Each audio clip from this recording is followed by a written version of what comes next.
This podcast is brought to you by Infinite Resources, a local staffing agency connecting diverse job candidates in central Iowa companies. Amplified. Hello, everyone. Thank you for tuning in to another conversation of Do the Math 24/7's Math Talk. Today we have a special guest, Miss Taylor Tompkins. How you doing, Taylor? Doing well. Great. Thank you for being on the show. But before we go into that, I want to first break down my company, Do the Math 24/7. So Do the Math 24/7 is a company with a positive message on kindness, unity, and equality. Do the Math 24/7's positive message is broken down into 5 basic math symbols. So for add kindness, add inclusion. For subtract bullying, subtract injustice. For multiply love, multiply understanding. For divide, indivisible, meaning that even though there's division sometimes, we're stronger unified when we work together as one. Equal stands for equality, and 24/7 stands for all the time. So again, Do the Math 24/7. There are several different ways in which we spread our positive message. We have a character building school program. We have a anti-bullying program. We have an apparel line. We have action figures, and we have this Math Talk podcast. So again, thank you again for tuning in to Math Talk. Once again, thank you for joining the show, Taylor. How you doing again? I'm doing well. So I'm going to give a little background as far as how myself and Taylor, we actually met. It was one of the Des Moines Public School community coordinator meetings on a Wednesday. They typically meet about once a month. And one thing I like about that opportunity for us all to come together is the fact that at the end, it gives businesses and organizations an opportunity to kind of give their 1-minute spiel as far as what they do in the community and whatnot, to try to get into more schools and whatnot. So, of course, that was an opportunity for me to kind of share with all the community coordinators what I do and all the different services in which we provide. One thing I do appreciate as far as community school coordinators is the fact that you guys are like a bridge, right? As far as you guys assist a school, connecting with different resources and connect with different businesses and organizations. And you guys do a lot as far as food pantries, clothes pantries, just providing so many different services, and I just really appreciate what you guys do. Also, you guys are kind of the face of the school as far as if a business or organization want to get connected, right, into the school. Correct. Instead of in the past, we would go directly with the principal, right? Yeah. But now we go through you guys first, and if it's if it makes sense or if it's a good fit, and that's when we, kind of start the process of doing some sort of programming or providing a service for your school. So I do appreciate you doing that, and I definitely want to thank you for just the opportunities that you've given me. It first started at Perkins Elementary, right? You had me come in and doing career day, I believe, and talking with the kids. It was like doing a lunch and learn. Yeah. Yeah, right. Correct, Just kind of, talking with the kids at that, and then that transition at Perkins Elementary to the after school program, right? Correct. You got me connected with the principal there. Mr. Derek, shout out to Mr. Derek, really good guy at Perkins Elementary. And I did some programming there. And then you eventually transitioned over to Weeks Middle School, right? And then, I went over there with you as far as you got me connected there. And I ended up doing a after school program as well at Weeks Middle School. And this current school year, you had me come in and do an assembly for the 6th grade orientation. Yeah, correct. And that was fun. That was very fun. That was fun. Just kind of interacting with the kids and just kind of get the kids ready for that next transition of middle school, right? It is a huge jump from elementary into middle school. So I'm glad I was able to come in just to kind of talk with the kids and kind of challenge them as well. Like, hey, you got to step it up a little bit too, as far as being 6th graders now, being one of the big kids, and but you can do it. So we haven't done anything yet as far as any more programming this year, but hopefully we can get something in, even if it's not an after school program. I definitely want to come back to Weeks before the school year's out. So we have a math and literacy night, so maybe that's something. Really? In the future we can collaborate on. Yeah, and I've also been in a few open houses, and just to kind of, touch on that real quick, one thing I like about open houses, it gives businesses and organizations the opportunity to talk with parents, when parents are walking around, going to the different classes, it gives us that time to just kind of, share as far as what we do. And sometimes they may not even know as far as the different services and programs that some schools have. So I'm going to go ahead and just give you the floor just to kind of share to the audience, what is it that you do as far as a community school coordinator? Yeah. So building off kind of what you said of like describing us as a bridge, we kind of are that person who connects, whether it's a family, or a student individually, or even sometimes staff members to the resources that they need. We used to run kind of like needs assessments, so it used to be very data driven. Now I feel like a lot of the requests are coming more organically, so it might be little Johnny needs a coat today. Do you have that, Miss Taylor? That sort of stuff. And it's nice to be on site and have those resources readily available.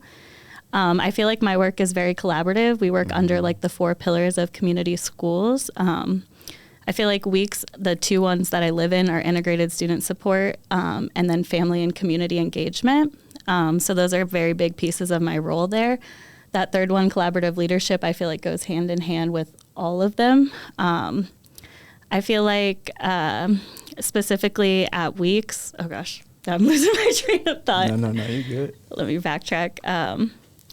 Specifically at weeks, I bring in a wide array of resources. So we have a food pantry on site. We do have a clothing closet. A few groups of students and some volunteers have made it look really nice this year, which I'm grateful for.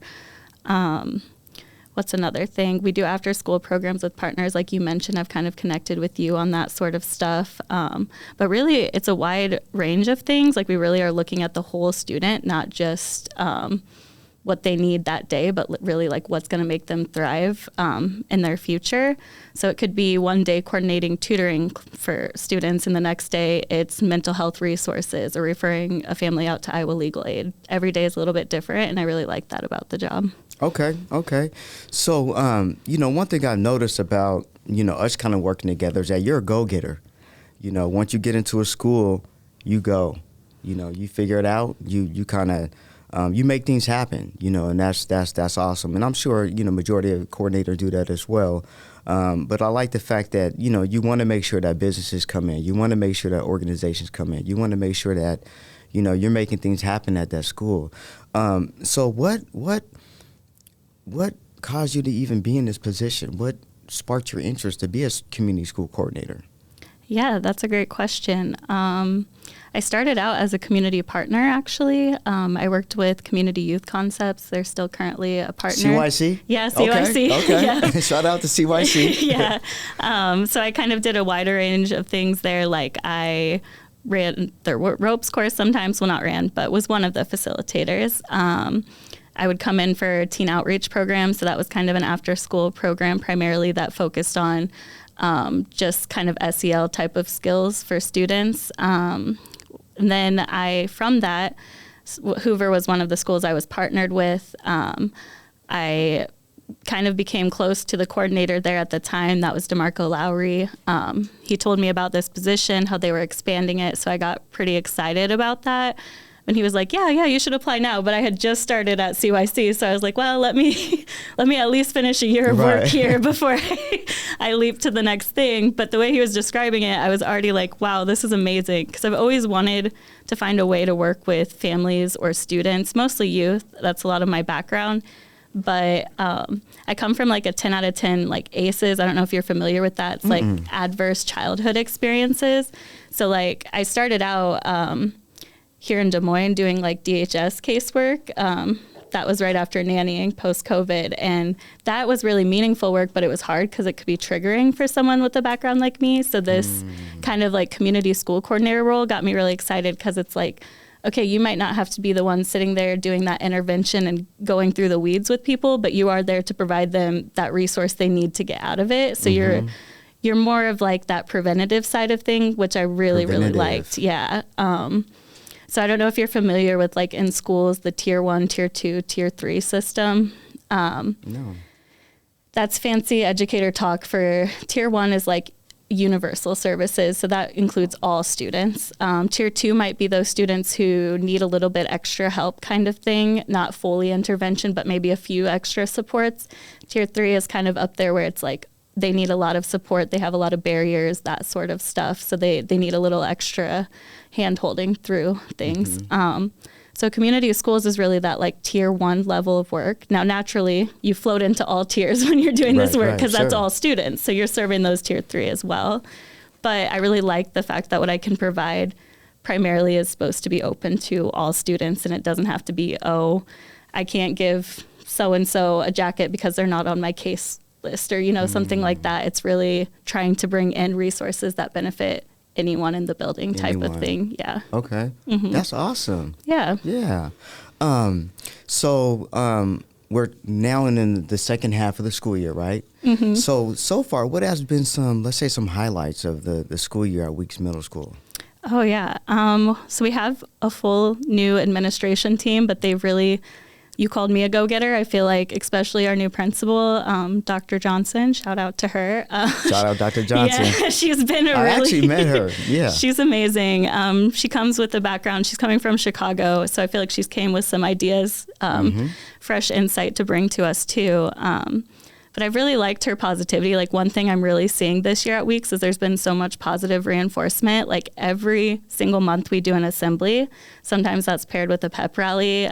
Students get nominated for awards in our 3 core values, which is really cool. So you might be getting an award for being academic focused and doing really good in that month, or you might get a reward for community because that's something you showed and a staff member saw it in you.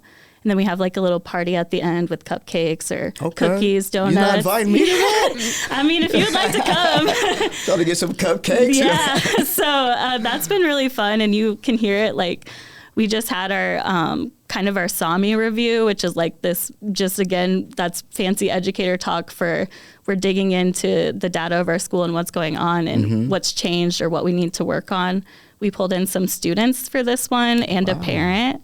But it was really cool to hear the students speak on that. Like they themselves were like, there's just so much more positivity this year.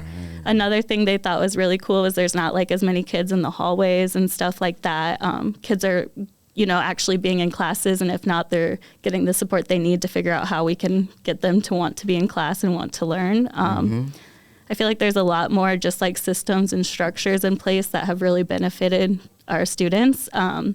And I can just tell, like, Dr. Johnson and everyone at Weeks wants just a better public image for us because I feel like in the past Weeks has been stigmatized. And I just want people to know that, like, there is a lot of positivity there and that's just not what's always talked about. Like, people love to hang on to, the worst things that happen somewhere. But there's that happening. We had Fall Fest this year. Like, we're doing that every month. We still have Wildcat Store, so kids get to like shop in this incentive store.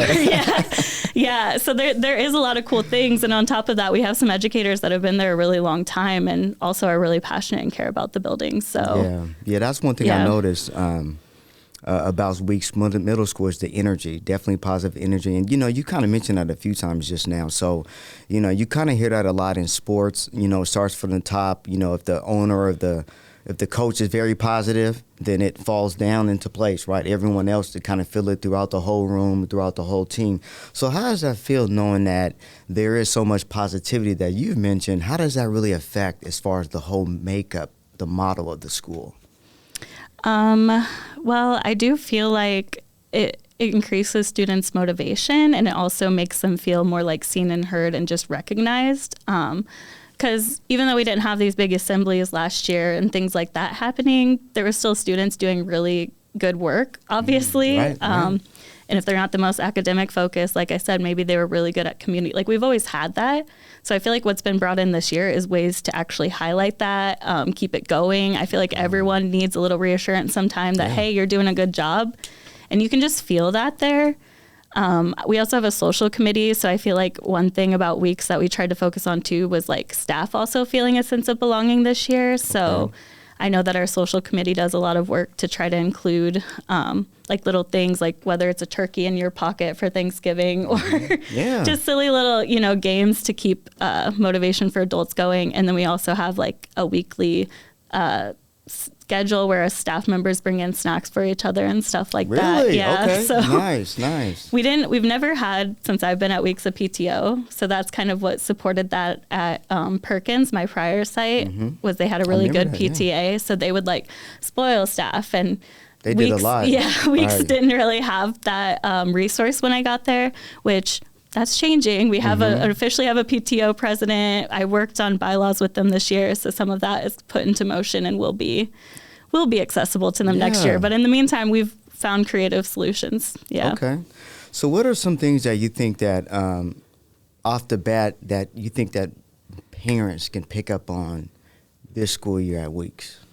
Yeah, I definitely feel like just from sitting in those parent meetings and going over that report, I feel like a big thing they've talked about is there's more communication. So they're getting a little bit more insight into what's going on, more direct communication on what's to come with like special dates and stuff like that.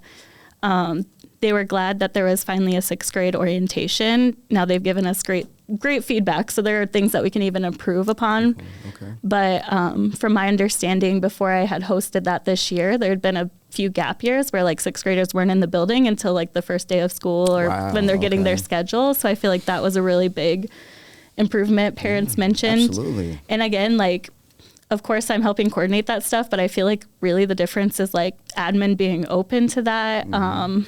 And just being like, yeah, this is important. Parents are important voices. Like, I really feel like they emphasize feedback and take it into consideration this year from parents. Yeah, and that's one thing I noticed when I went to the orientation. First of all, there's tons of kids. Yeah, it's a big school. Right? Biggest middle school in DMPS. Okay, yeah. biggest middle school. But then there was a lot of staff that showed up. Yeah. It was in the hallways and directing kids and whatnot. And that's great, just like you said, it can be hard sometimes for a 6th grader transitioning into middle school. Absolutely. But then having that, a little assembly and just kind of, because they did other stuff outside of the assembly, right? Didn't they did something outside? Yeah, so we had some like team building sort of stuff outside with Stowe Heights.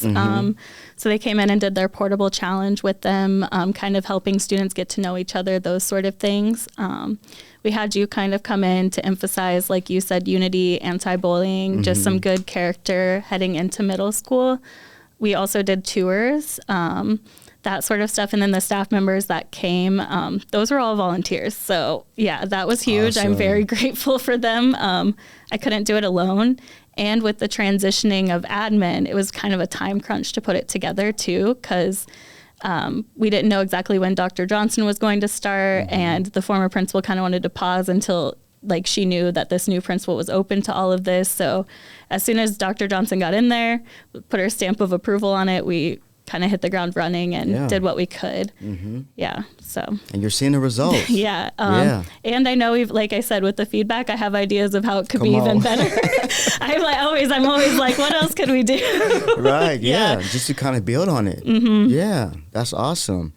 So what skills or qualities do you think are most important for someone in your role, as far as knowing that you have to, connect with businesses, connect with organizations, being that bridge for parents, providing resources, so many different hats.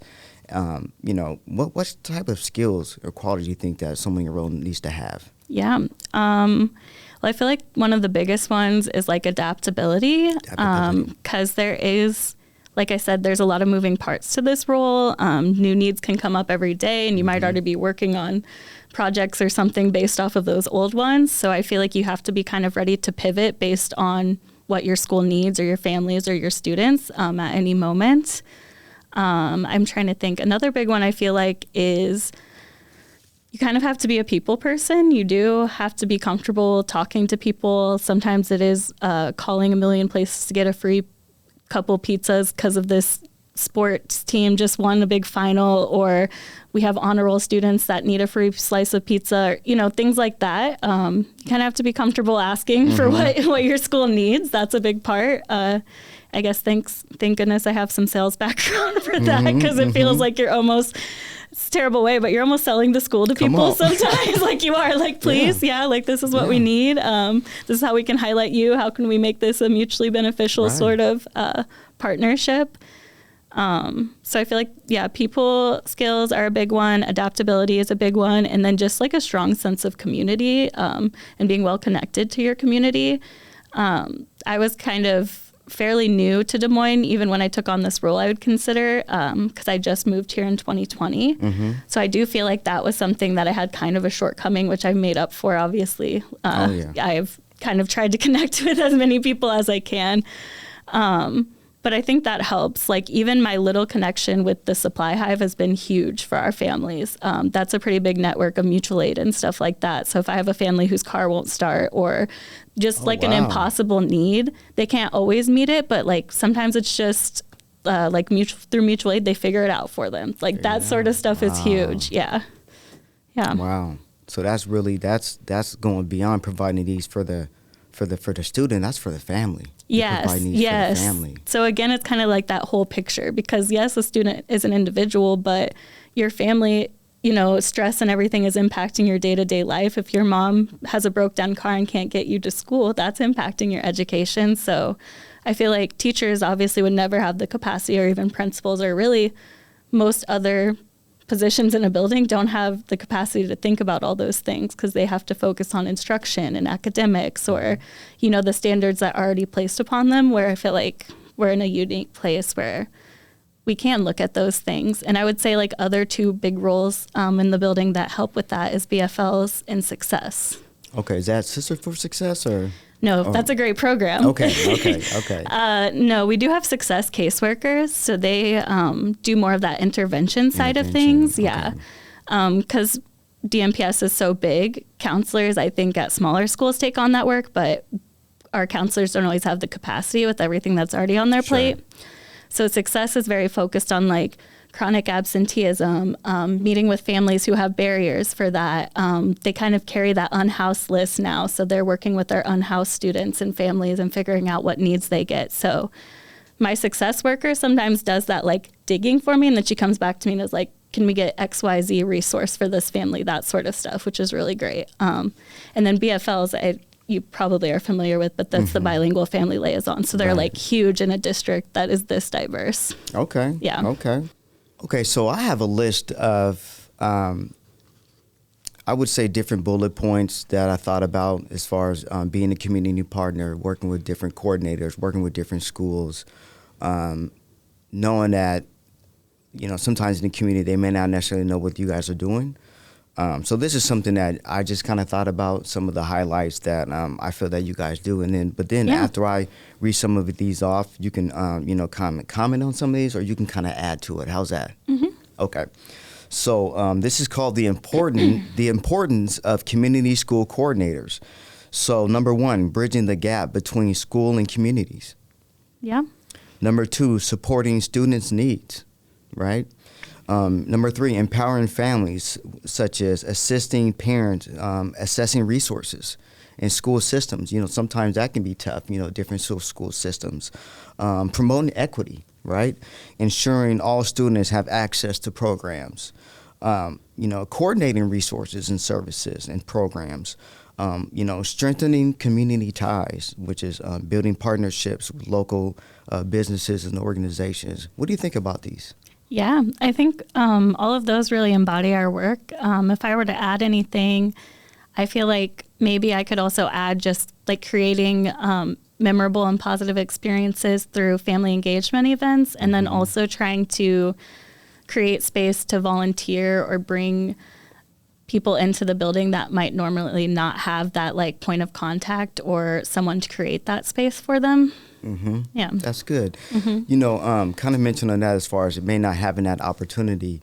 That's a great thing of being connected with a community coordinator, because you have the opportunity to come in and to to try to provide a service or a program. And one thing that just kind of comes to mind is that I know when we're getting ready to do the last after school program at Weeks, you had me come in at lunchtime. Yep. And it was about 5 or 6 assemblies, right? Not assemblies, but lunchtime periods. Yeah. Right? And he's like, Ken, I'm going to give you a mic. I'm going to have a table set up for you. Have all your stuff on the table. And then you had another a staff member kind of help out, given after the kids got their food, but you had them kind of listen up, and then kind of gave me that floor to kind of share my program. And I think that was awesome. And I've done that before at Hardy Middle School. But I like the fact that you have me come in at lunchtime, right? Mm-hmm. And just kind of share what I'm doing, just to kind of get the kids motivated. And there's so many students that signed up. Yeah. Now, of course, the parents have to agree. And, a lot of the kids, they do sports, right? Yep. They do soccer, volleyball, basketball, track, different things like that. But they had an interest, But it was good. It was just an extra platform for me to kind of share to students as far as what am I doing, right? Not necessarily in an assembly setting, but just in a more of an intimate lunchtime setting, right? Yeah. While they getting their grub, just come up and talk. And then you mentioned sales, so I like the fact that you have those dollars, those school dollars, And then there was an opportunity for them to kind of ask questions and gain toys from their dollars or whatnot. But that was a great thing. So why do you think that's important for, maybe organizations, businesses to come in that type of setting to kind of share what they're doing? Well, I feel like that's kind of one of the few unstructured times during middle school day schedule. So I feel like that is time for like organic conversations to happen. They have a chance to come up. It's not disrupting class or anything like that. True. So I feel like that's really why I like letting partners table at lunch. It's also a way for students to see you, connect with you. We recently had Young Women's Resource Center come and they had the same thing, like a whole list that we're definitely not going to be able to get every student interested into that club, that sort of thing. But it also is a chance for the partner to connect with students and see, okay, like what student is really going to benefit from my program or my resources. Or I could tell that Billy that I met with the other day was really eager and was actually asking questions, didn't just want the fruit roll up that I had at my table, that sort of stuff. Yeah. Because I was giving out treats, but I was like, hey, that's how you reel them in, That's a sales tactic, right? There you go, sales tactic. How do you feel about when you think about majority of programs in schools in general, not even DMPS, but schools in general, it's majority of the programs are sports related. Yeah. And then, I'm character building. Yeah. It's something that's totally different. Mm-hmm. And then sometimes when I do try to connect with schools, they're so full of just the sports and whatnot. Sometimes they, may not have the interest, so to speak, in character building. And that could be any school district. I'm not, name calling any schools or whatnot, but why do you think it's important for schools to have a character building program? Yeah, I think it's really important. I think the district has done better this year of getting like social emotional learning skills out to students. And I feel like that's a big part of character building, but it's also like has to be a pretty limited part of their day because again, during the school day, things are so academic focused. And like you said, after school, things shift to sports. And there certainly are character building things in sports, but it's not a unique space to just hyper focus on that. And I feel like if we're not encouraging or creating those spaces for students and getting them there, especially these days, like they're learning their character building skills off of the internet. And that's scary. That's so scary. that can be scary. There can be a lot of good on the internet.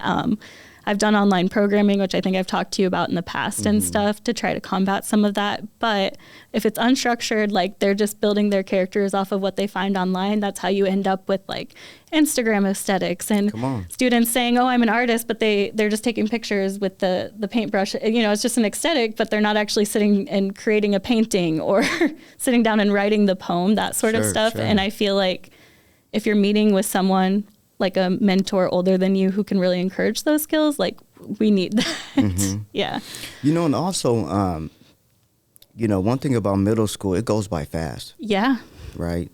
And, it's kind of like when you're in middle school and when you're elementary, there's way more supervision. Mm-hmm. Once you get into middle school, it's not as much supervision, so to Correct. speak. And then once you get to high school, it's even less, right? Yeah, you're on your own, yes. So why is it important for kids to create good habits at that middle school level when it goes by so quickly, when there's so much influence more, right?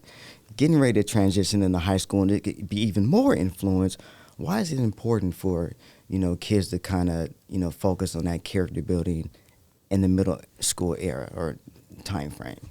Yeah, I feel like it's really important in middle school because I feel like that's when you're really starting to form a little bit of your identity. I think it evolves a lot over your lifetime, but I feel like that's when you're really starting to play with your identity a little bit. And I'm like, if I'm interested in this, do I like this social group, all of that sort of stuff. Yeah. And it can be really hard to navigate. So I feel like creating those spaces is so important because as long as you're creating as like a mentor or a facilitator that safe space, it really gives them the opportunity to sit down and talk about that. Like I think of EFR, who does some like character building stuff as well, that came in during the school day for programming last year. Some of those kids, like granted, they said, hand us your tier 3. So that's what we did. And my office just so happens to be in the library, so I can overhear some of the programming going on. And some of the kids are sitting there talking about their feelings that you like never would have expected, you know what I mean? And of course, our facilitator was Jordan Jenkins, and he's lovely, and he did a really good job of making it a game, getting them engaged, that sort of stuff, and building that level of respect and safety that they felt comfortable, like, oh yeah, we can talk to Mr. Jordan about feelings. So yeah, and that's huge. It was a group of boys specifically. So yeah. Yeah, and it's important for, kids to, or younger students to create those good habits, at a young age, because it can be a little more challenging once you get to high school. Of course, like I mentioned before, sometimes a little more less supervision, but then a lot more peer pressure. Oh, yes. So how do you feel about that, knowing that kids are kind of still trying to figure things out, knowing that they're dealing with peer pressure and they're dealing with the outside world? How do you navigate that, being a coordinator, just in general, and just everyday school day? Yeah. I feel like situations definitely arise. Like I said, we don't just pull in programs now because we did some sort of a needs assessment at the year and it said we needed it. It might be because we're having a group of students, like we can go over a specific issue that sometimes schools face. Like if we know students are starting to dabble into substance abuse, like, oh no, that's huge. Well, we have community partners that work on that. Like we have a program that we can bring in for that sort of stuff. And I am driven by the fact that, okay, if they're starting to like dabble or take interest or show signs that they're interested in that in middle school, if I don't start to like nip it there or get someone involved or intervene, that's when it leads to those long-term habits. The longer you do something, the more it becomes a habit. So if I'm noticing, oh, they're doing this now, if I could stop it and it doesn't grow into this big, like, unmanageable habit that feels like they can't stop, I'll do everything I can to do that. Mm-hmm. Yeah. That's awesome. Mm-hmm. Yeah. So what, as far as Weeks Middle School, of course, you highlighted some things. You mentioned how it's growing. Obviously, the positivity that's throughout the school. What's next for Weeks, as far as in your lens? What do you see, as far as Weeks Middle School growing? How do you see that growing more? Yeah. Well, we have a lot to look forward to. We're doing an 8th grade promotion this year at the Lincoln Roundhouse, and we'll be promoting both our East students and our Lincoln students there to high school. And it's going to be more of like a formal thing that parents come to. And I'm honestly very excited about it. I had an 8th grade graduation. This sounds even bigger than like what we did. So I'm like, yes, this is great. It's going to be like a red carpet event? No. Yeah, no, seriously. I feel like little things like that are big, or having some admin that plan to stick around through the summer. So I'll get to like pre-plan ahead and those things to actually come to fruition and follow like the timeline that we hope for and stuff. That's something that I'm really excited about. I feel like any way that we can also emphasize the importance of education to students in middle school is big. So that's kind of how I see this promotion going, because in middle school, I feel like there's the whole mindset of, oh, these grades don't matter because, they're not on a transcript going off to colleges or whatever their next steps are. But the truth is like, okay, that grade might not be on that piece of paper, but the knowledge that you built, like, it accumulates. And if you don't understand what you learned in 8th grade or you checked out, 9th grade is going to be really hard for you. And those grades do matter. And if you didn't build the habits back in 8th grade to like be going to class or focusing on a task or whatever it is that is the skill you need to work on, it gets harder in ninth grade. It really does. And it can hit you, you know? Yeah. It's funny because sometimes when I'm doing a presentation at a school, I would say more or less like at a middle school, when I'm kind of heading out before the school day is over, sometimes you may see a few kids walking down hallways. I'm asking them, what you doing? Like, what are you doing right now? You know, and just kind of, no, they just kind of walking around. It's like, no, what, like, why are you just walking the hallway, you know? Yeah. But again, I walked the hallway sometimes when I was in middle school. Oh, so, yeah. you know, been there, done that. So, you know, I had to kind of, even as far as my, my teaching when I speak with kids, you know, I got to put myself in their shoes, right? Oh, for sure. And been I feel there, like done that. I get it. It's huge. I was a chronically absent kid when I was like in elementary, and some of that transferred into middle school as well. And I'm a firm believer that you're like one caring adult away from making those changes. And sometimes it does take that one adult to then start walking with you to class and be like, all right, why are you late to this class every day? Or no, we're not going to stop in the bathroom and dilly dally. Like, let's get to, I know you can do this, that sort of stuff. And I feel like for me, I ended up getting that change around 7th and 8th grade. It did happen to be from a transition of schools for me, but I think it can happen, you know, even if you stay in the same school all through middle school. I think it's really finding that adult that you can trust, and same to the adults. Like if you think, you know, you've made a connection with a student who's struggling a little bit, if you could just hold their hand a little bit, help them form some of that like healthy habits, it makes a huge difference once they go off to high school. Right.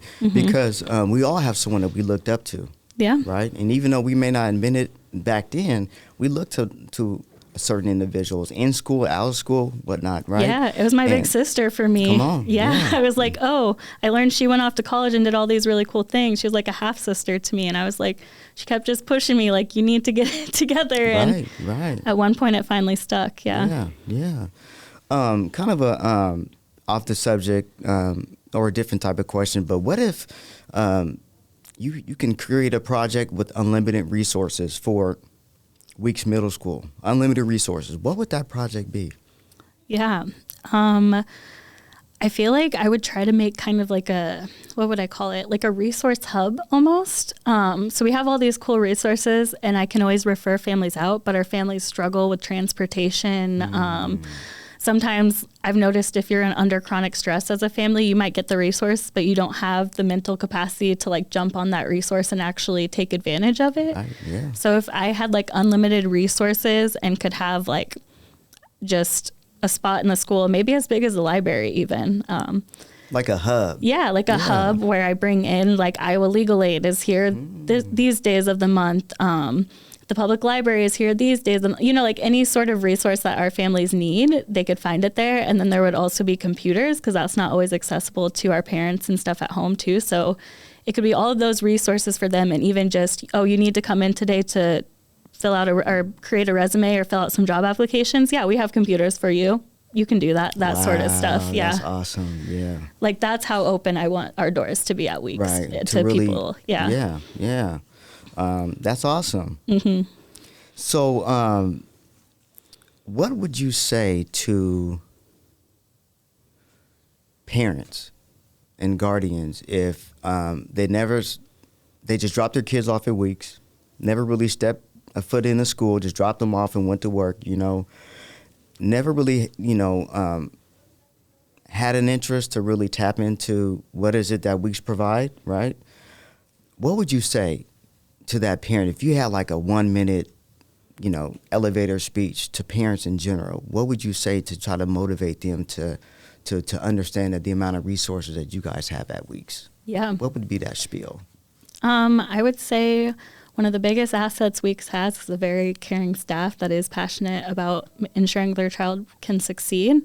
And then on top of that, yes, we are a place for your child to come, discover themselves, build upon their education and learn, but we also are here for you. So we do have things like you mentioned quite often in this conversation, we have a food pantry. We do have a clothing closet. And if we don't have what you need here, we probably have a partner that we could refer you out to, that we could connect you with those resources. Like, I don't want you to feel like it's just drop my kid off for education and we're done. No, there's like so much more. We want you to come to events. We want you to volunteer. We want you to come to parent group meetings that have just started, that sort of stuff. I feel like that would be the big one I would share, is just don't think that it's just education. You know, we're here for your whole child. Okay. And this is kind of a redundant question, but what about for the community in general that may not necessarily know what you can do? What is it something that you want to share to the community? Yeah. I feel like more presence would be great. Like we have these assemblies and stuff. So if there are people that are alumni from Weeks or are interested in partnering with Weeks, like please reach out. You know, we're open to it and we're always building upon that.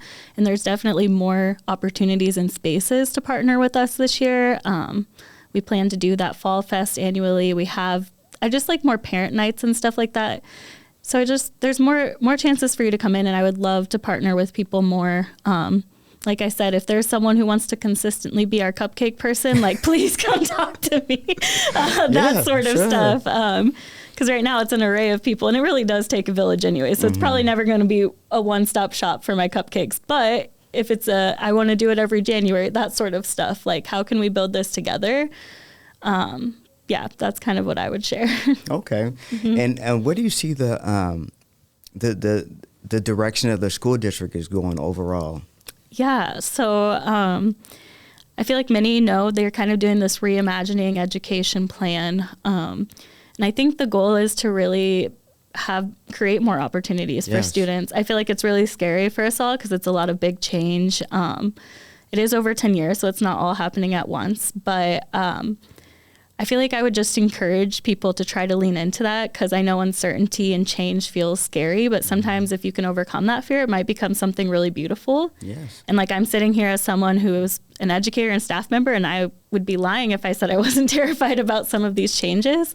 But at the end of the day, I have to remind myself that the why we're all here, and it's to make these students successful and create the best opportunity that we can for their futures. And we should be looking at every student and thinking this one might be the next rocket scientist, and how can I get them to a school or to resources that can help further that interest, things like that. So I think that's the long-term goal with this plan. And I think it could be really, really neat. So I think just my one thing would be to people is to try to find the positive in all that, Absolutely. Yeah. Yeah. I'm pretty excited. Yeah. It sounds like a great plan. And, I met Dr. Roberts a few times, and he's doing a wonderful thing, as far as the school district, just the, I'm in the community. I'm out in the community, and I talk with parents. And, parents are even more motivated now and just, enlightened and, want to be included more. And, they want to participate. Even some of the community conversations, that some of the school boards, may have in the community. You do see more parents showing up and, raising their voice and just kind of want to be a part of it. So, I think it's definitely refreshing, it's definitely, good energy, and it's a great thing, I'm glad to be a part of Des Moines Public Schools, and, just to say that I'm part of helping with the growth, and let's continue to grow in DMPS, and, to all the principals out there, let's continue to do the math in your school because y'all need to do the math 24/7. No, I'm joking, but I really enjoy the fact that, you allow me to come into the school, and just the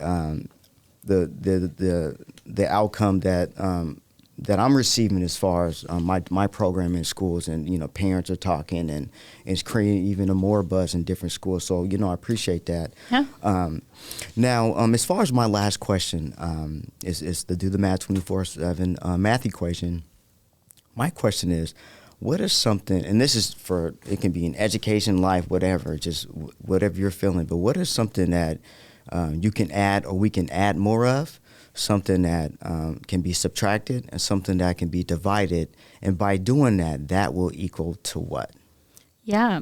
Well, I feel like what could be added, definitely more partnerships. Yeah. I feel like at Weeks we could use more partnerships. We kind of we narrowed it down a little bit this year just because we wanted to focus on quality over quantity, but I feel like we're at the point now where we can expand. And I think as this reimagining education and all that, even beyond just Weeks as one site, but DMPS as a whole, we're going to need to lean on community and partners, and feedback is crucial. That's why they're having those conversations that everyone's open to.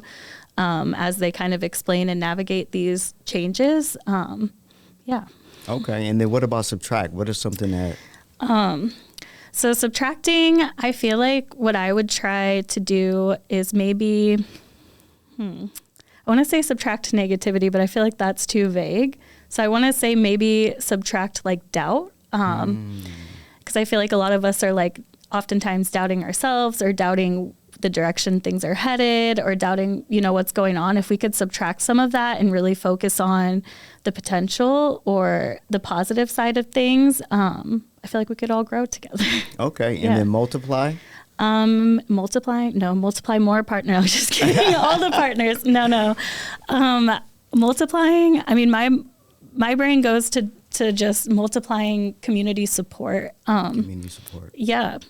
Because I feel like we need, I'm trying not to sound redundant here. No, let me backtrack this one. Okay. So I feel like we need to multiply community support. And I think what I mean by that is more showing up. So I feel like we have a lot of good resources, people who talk their talk, and that's great. And I believe in them. I want more of them to show up and show that up. Work. Yeah. Come on, community, show up, right? Multiply. Yeah. I feel like people were really eager to show up right after post-COVID. And then that's like, went down a little bit. And I feel like we still need you. Come back. Right. Yeah. That's a good observation. Yeah. And that would equal to what? I feel like it would equal to a stronger sense of community for all of us.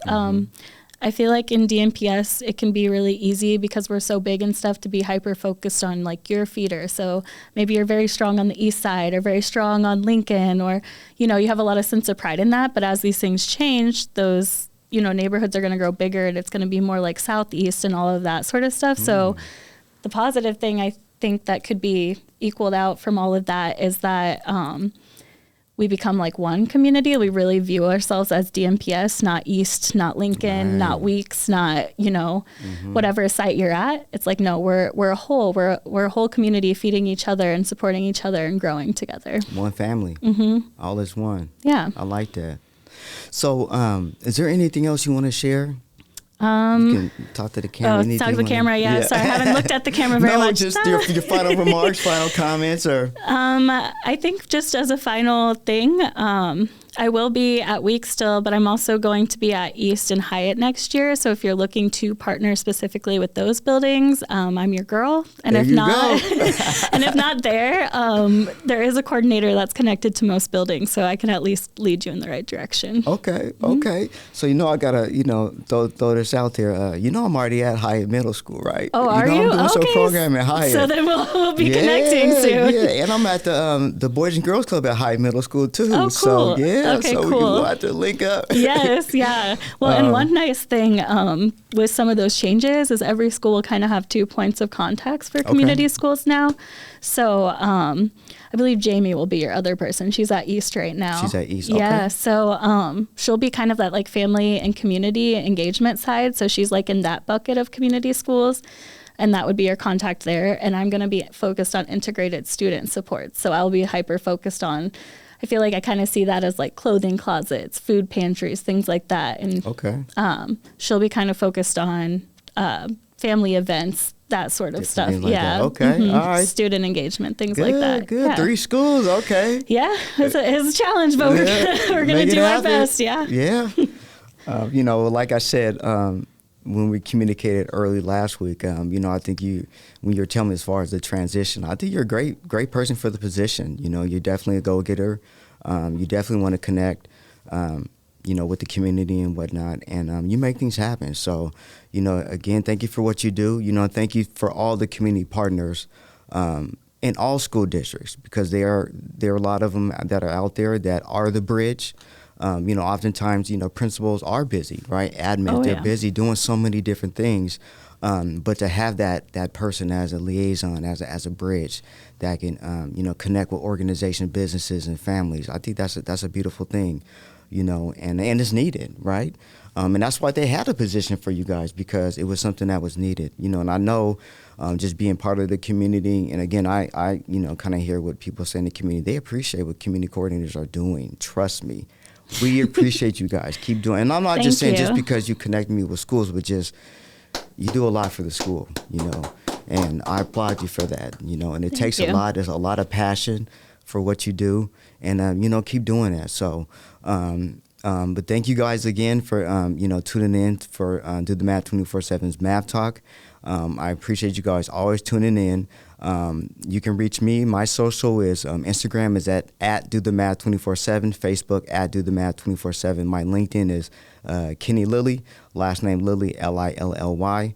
And again, thank you again for tuning in to Math Talk. And remember, do the math 24/7.